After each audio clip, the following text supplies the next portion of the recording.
Hi, my name is Chris Downham and I'm the founder and lead advisor of Simplicity Financial Services.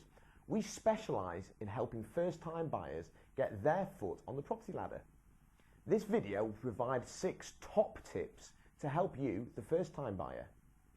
First-time buyers really are the lifeblood of the property market. They push the whole market along from the bottom up. In 2007, there were 181,000 first-time buyers who purchased a house. Now, 2011, the figure's looking like it'll only be 86,000, a big difference. Unsurprisingly, during the recent property boom, first-time buyers started to feel priced out of the market. House prices were running away with themselves. However, lenders did offer loans without them needing to put down any deposits at all, and hence many first-time buyers could still take that first step onto the first rung of the property ladder. Mind you, if you had have bought in 2007 or 8 with a 100% mortgage, I expect you would have wished that you probably hadn't bothered, as you'd now be unable to remortgage and you'd be also in negative equity. It's also worth considering the potential pitfalls of buying a property, and we'll help you with that.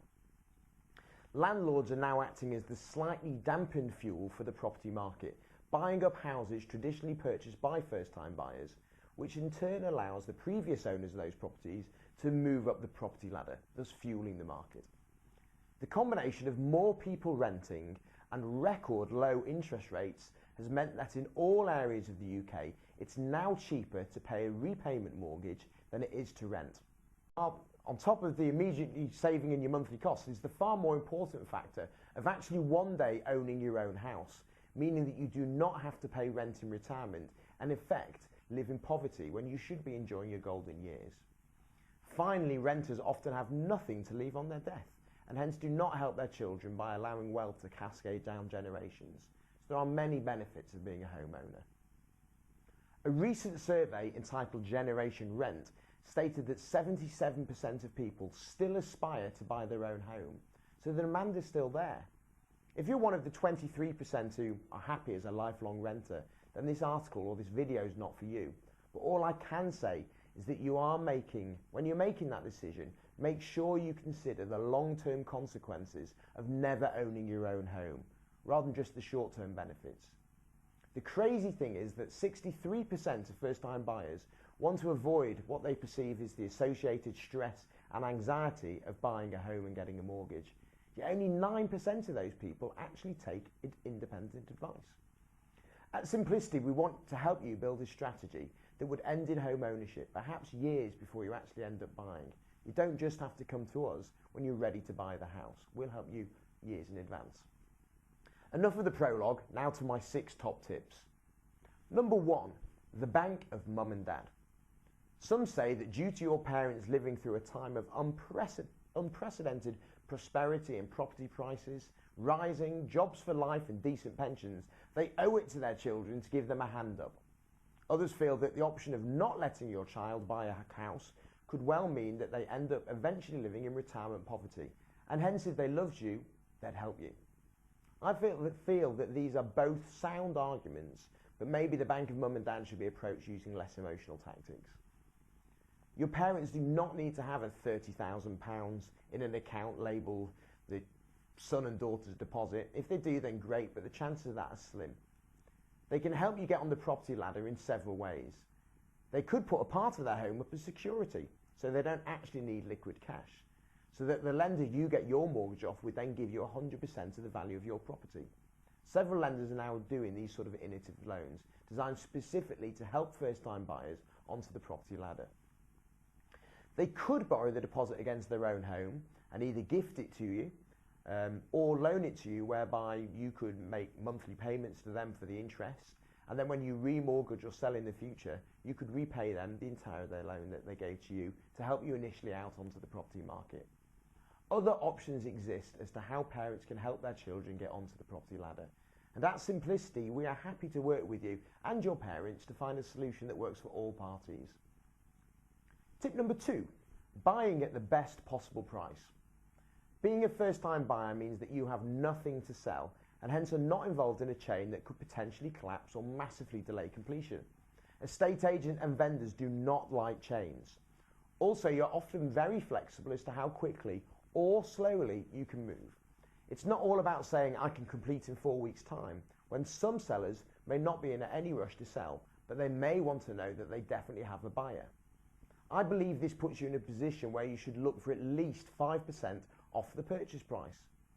If they're unwilling to play ball, then move on. It's a buyer's market. Before making an offer, make sure you have your finances all sorted. You know how much your mortgage is going to cost you. Again, Simplicity will help you with this. Tip number 3, beware of long-term deals. If you're only putting down a 5, 10 or 15% deposit, be careful to committing to a mortgage that ties you in for 4 or 5 years. Effectively, you may lock yourself into a higher interest rate deal for longer than necessary.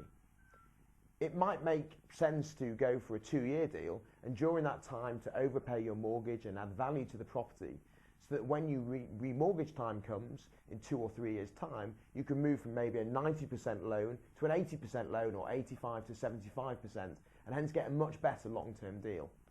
Again, this strategy needs the involvement of a specialist advisor, as for some people, a longer-term fixed-rate deal may offer them the payment security they require. Tip number 3, don't go direct to your bank. Some banks say they like to give extra.